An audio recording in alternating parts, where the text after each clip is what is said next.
মতো, নারীকে দেখলে নাকি তেঁতুলের মতো তেঁতুলের মতো তেঁতুলের মতো।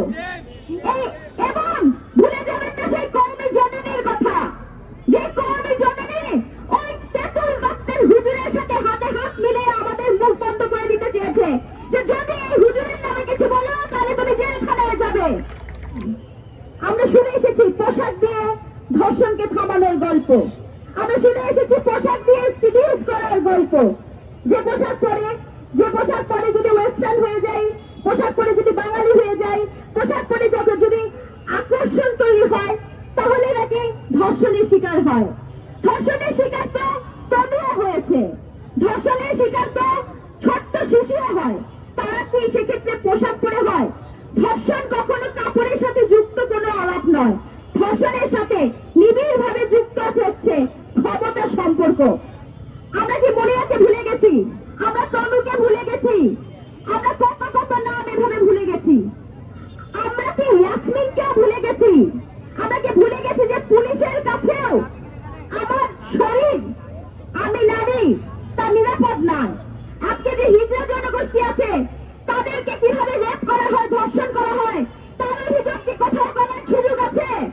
কেউ লিখতে পারবে, কেউ বলতে পারবে এই দেশে কি সেই আইন আছে? নাই।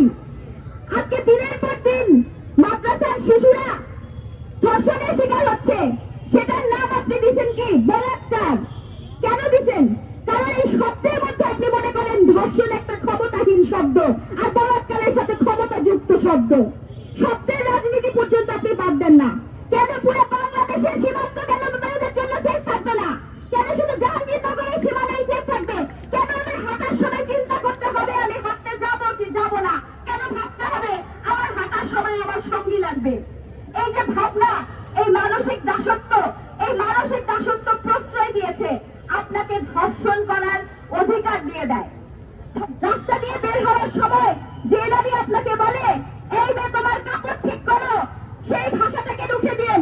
কারণ মনে রাখলে কাপড় ঠিক করতে বলার মধ্যে ধর্ষণের বীজ আছে। সে আপনাকে ওয়ার্ন করে আপনার কাপড় কিন্তু আপনার ধর্ষণের কারণ।